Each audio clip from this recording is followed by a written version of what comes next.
Hello, you beautiful, delicate, precious snowflakes you, and welcome back to a new season of The Struggle, a news talk show powered by students who didn't do so well in their last semester and have had to stay back for another. Welcome! We're so excited to have you around for season 2. We promise, this time round, we're going to keep it classy. Tonight's topics include politicians tweeting porn, being pimped out for cuddles, and Pokemon.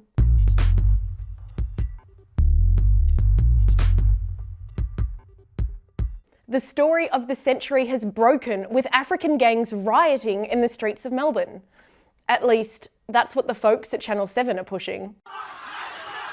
Running riot across our suburbs. The new gangs police won't acknowledge. Add a few explosions to that promo, and you've got a Michael Bay movie. Yup, African gangs are the latest excuse millennials are using to avoid socialising. If you thought that promo was bad, here is the actual introduction to the actual segment they aired late last month. Barely a week goes by when they're not in the news. African gangs running riot, terrorising, robbing, wreaking havoc. Yeah, they're in the news weekly because you put them in the news, Alex. Many were quick to criticise the style of reporting, including Australia's Race Discrimination Commissioner. Tim Soutphommasane claimed that such promotion was a recipe for division and racial profiling. And no, he's not talking about national disgrace iSnack 2.0. Others were more blunt in their analysis, with broadcaster Michelle Laurie tweeting that the whole story was racist bullshit. On Saturday, a rally was held outside Channel 7's Melbourne studio, protesting the network's reporting of African gangs. Between 300 and 500 attended the event. It was an important issue focusing on the impact of sensationalist reporting. So naturally, we sent our intern to cover it. We know our dear unpaid intern is always looking for work, so we spruced up his CV to help his employment opportunities. Hi there, my name is Nishant, and I'm the intern at The Struggle. I'm really excited of getting some actual paid work, which is not Uber Eats. Now, the whole summer I was just locked in the studio, and on top of that, I've also racked up a lot of parking fines in the recent days. So, Amber and the whole team of Struggle have made my CV Channel 7 friendly. So now, let's go and ask some people what they think about this. I just want to thank everyone that came out today to stand against racism, to stand against this campaign against our community that's been happening for a while. If we look around, we see people from all races, people from my community, other communities, all together to stand for one thing, and I think that's beautiful.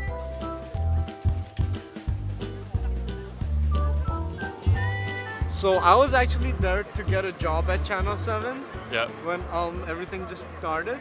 Yep. So basically, this is a CV that I made for myself. Do you think I can add anything by any chance? Hate Africans maybe that would work. Skills, casting or wide panels to discuss complex multicultural issues. Okay, yeah, I think you'd get a job there. In the part where it says skills, can you please include being a cunt? Put nephew or Peter Mitchell on in my height. Yeah, maybe if you could say that you've read Mein Kampf, they might like that as well. Does Channel 7 not know that more people die of heart disease than African gangs? I guess they don't. It's true. I like your references, man. The references are nice as well. Well, your references, far-right Australian patriot. I think they'd like that. Well, I think you would fit right in with Channel 7. I mean, you've got experience, you've got referees, you've got your skills, your interests, and your profile. What else do you need? Hire me, guys, please. I need a new job. Don't do this to me, please. Can I just get a new job? This is the intern signing off. Intern, you're here forever. And look, as Australians, we strongly believe that what a few wackos do, or even just one weirdo does, doesn't paint the picture for the rest of us. Yeah, that's right. Straight from Barnet fishing in Freeport. Oh, Malcolm, and we thought you were better than Tony. God damn. Yes. A good pub. Yes. Yeah. This is why millennials are disengaged with politics. But PM Turnbull did comment on the supposed gang crisis, saying, There is real concern about Sudanese gangs. There is concern about Sudanese gangs. Well, you hear it. You'd have to be walking around with your hands over your ears in Melbourne not to hear it. It's not the first time Seven has come under fire for racially insensitive material. Earlier this year, Sunrise discussed the adoption of Aboriginal children, featuring a panel of white people. It should be noted, however, that Seven is committed to promoting diversity among its staff. Days later, protesters gathered outside Sunrise's broadcasting window, demanding Aboriginal voices be included in the discussion. The Brekkie TV show then decided to cover the protesters with a pre-recorded everyday backdrop instead of live action of the kerfluffle. Some are calling it the biggest cover-up since the Slip Slop Slap campaign. Seven responded to the situation, saying that the use of the generic backdrop was due to some of the protesters displaying offensive messages, when young children could have potentially been watching. Honestly, what kid in their right mind would choose to get up early before school to watch the riveting children's show that is Sunrise? Come on, that's just crazy. We all know they wake up with Today. In a less racist segment, Channel 7 has reported on an Adelaide-based professional cuddler. The Cash for Cuddles service costs $70 an hour. She allows clients to touch her wherever it is appropriate for a masseuse to touch.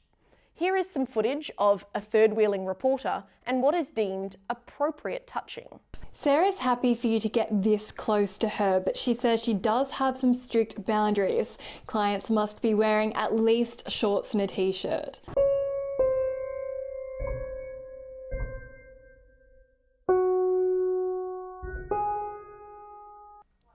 Yeah, I'd be charging more than $70 for that kind of touching. It's like sugar daddy website seeking arrangement, but slightly less degrading. Our intern is always strapped for cash, so yet again, we decided to help him set up a business of his own.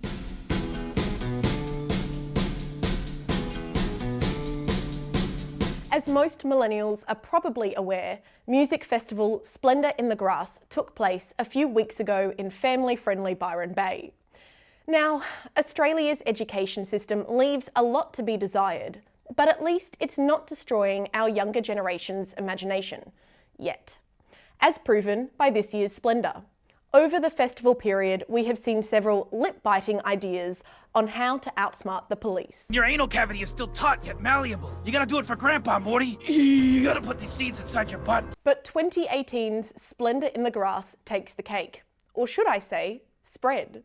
Our investigative reporter, Carly Bernstein, is here to report some of the more memorable methods of drug smuggling. Okay, guys, I clearly don't have a lot of time. I'm very obviously in the middle of something, but since you rocked up to my house with cameras, I guess I can walk you through this whole pill smuggling thing quickly. Okay, so pretty much Australians, we love to smuggle pills. It's very well known. We get real creative with it. Sometimes those creative ideas end up with us, well, in the slammer. In fact, actually, one woman in Queensland tried to sneak in not one, not two, but 12 MDMA pills in a jar of chocolate hazelnut spread. Allegedly. And I know what you're thinking, your first thoughts are the same as mine. Was it the original stuff? Because this shit is expensive. In fact, just this jar cost me $8.75, which this fucking show has yet to pay me back for it. But in fact, it was in this far inferior product, this home brand choc hazel spread.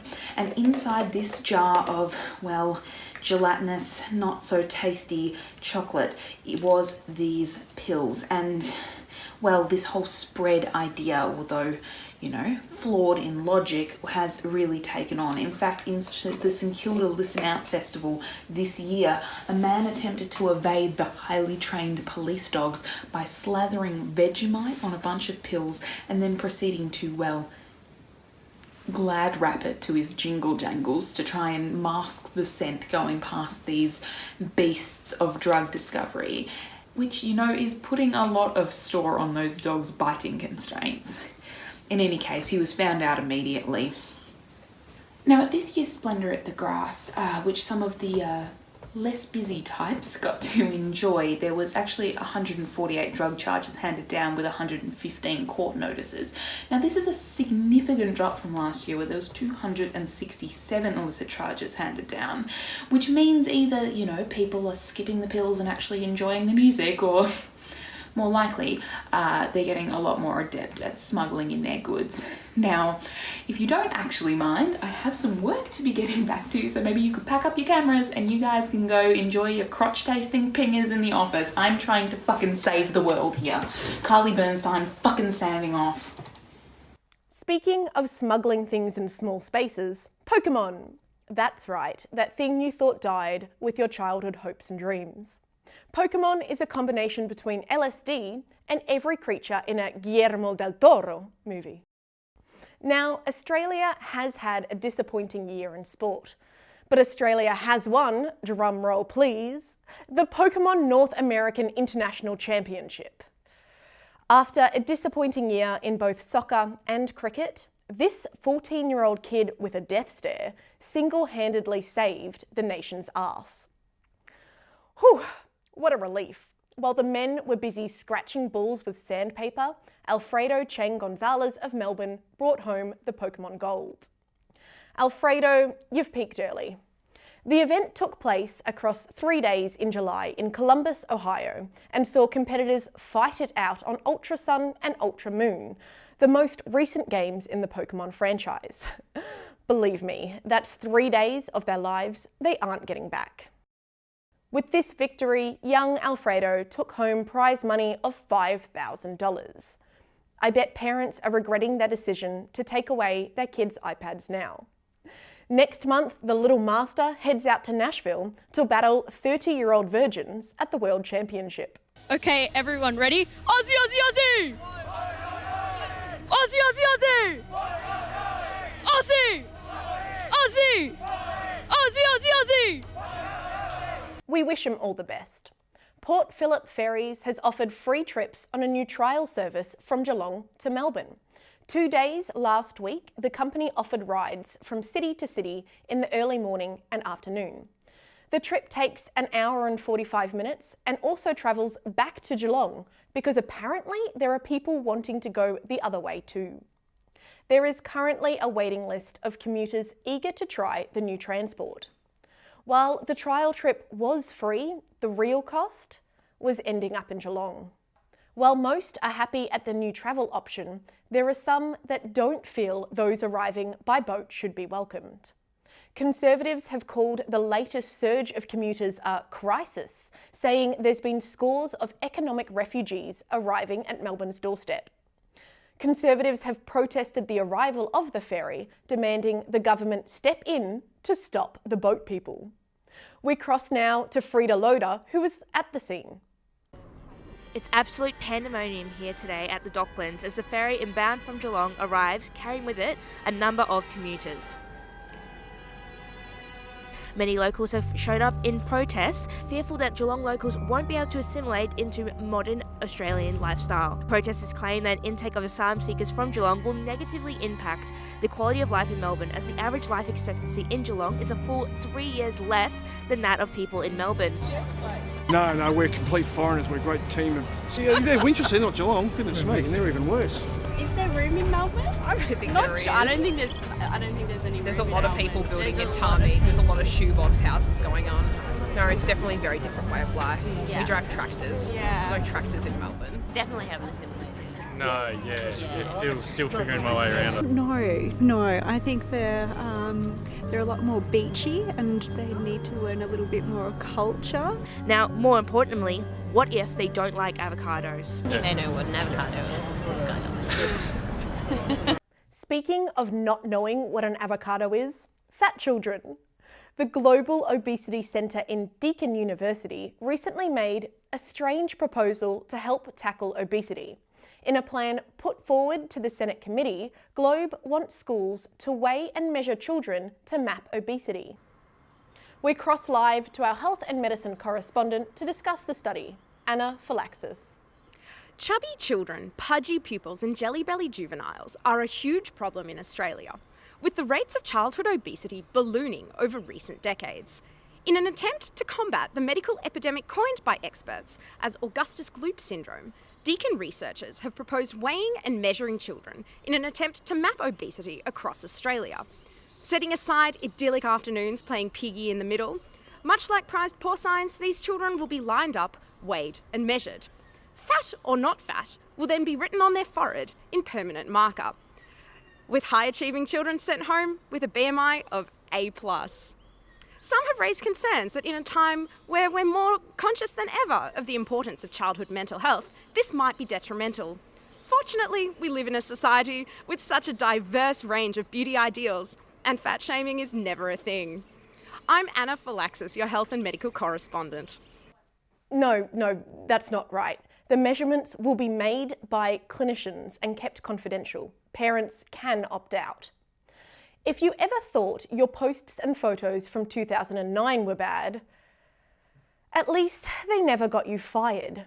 Award-winning filmmaker James Gunn was fired by Disney for offensive tweets he wrote in 2008 and 2009. He has apologised for his tweets, which made light of pedophilia and rape, with many of his co-stars defending him. It's not the first time an employee has tarnished the moral upstanding of the Disney franchise. Remember this stiff surprise from The Little Mermaid? Dearly beloved. Actually, there are quite a few of these.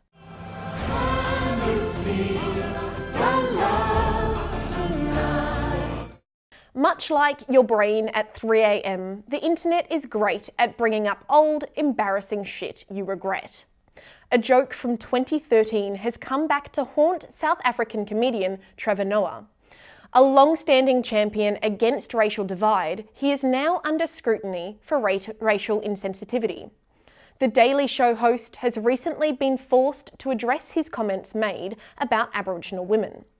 While these comments were made back when Kevin Spacey and Bill Cosby were known for their acting, they've only now caused controversy. All women of every race can be beautiful. Yeah. And I know some of you are sitting there now going, oh, Trevor, yeah, but I've never seen a beautiful Aborigine. Yeah, but you know what you say? You say yet. That's what you say. Yet. Because you haven't seen all of them, right? And plus, it's not always about looks. Yeah.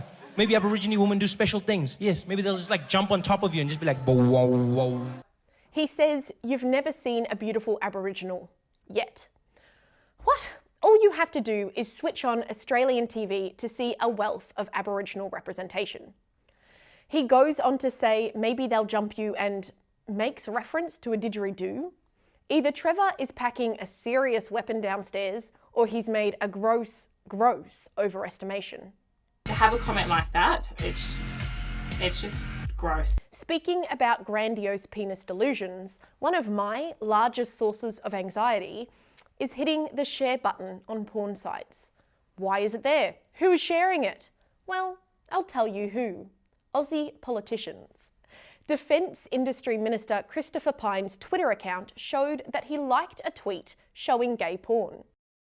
It doesn't matter that the porn was gay, that's not what's important. It's just interesting. He claimed he was hacked. Liberal politician Greg Hunt also liked a tweet from BBW Cumpumper 69. The poll was to discover, for education purposes of course, which facial queen the public prefers to jack off to. Do I smell a new postal vote? Hunt also claimed he was hacked, which was later found to be untrue. What all these scandals show is the importance of cleaning your social media and using it wisely. Our generation have grown up with every unflattering photo and dumb iteration recorded online, so we like to think we've learned a little. But apparently, some of the older generations lack social media skills. So we have our social media influencer here to show you how to social media. Yas, babes, it's your main gal, and today I'm here to give the older generation some much needed social media training. The internet is a place to share some of mankind's greatest content. Connecting with friends, important. Instant news, crucial. My Insta story, equally essential. Here's how to get the most out of social media and avoid liking gay porn on your channels. Rule number 1. Memes are dreams. Rule number 2. When in doubt, keep racism and pedophilia out. Seriously, it's not that hard. Rule number 3. Use a social media scrubber to get rid of those cringe-worthy memories. Amber, that photo. Get rid. Rule number 4. You don't need to sign your name at the end of every Facebook comment. Barbara, I'm talking to you. Rule number 5. Incognito mode for porn? Always. Greg Hunt, I can never erase the fact that I know what porn you watch from my mind. Please, go incognito. Finally, if you're worried you'll say something insensitive, just log off. It's that simple. Okay guys, I go live on Facebook in 16 seconds. Please remember to follow these easy steps to avoid a scandal. TTYXOXO, follow me on Gumtree, Learning Tree and Ancestry. Saturday the 28th saw Collingwood and Richmond battle it out in one of the games of the season.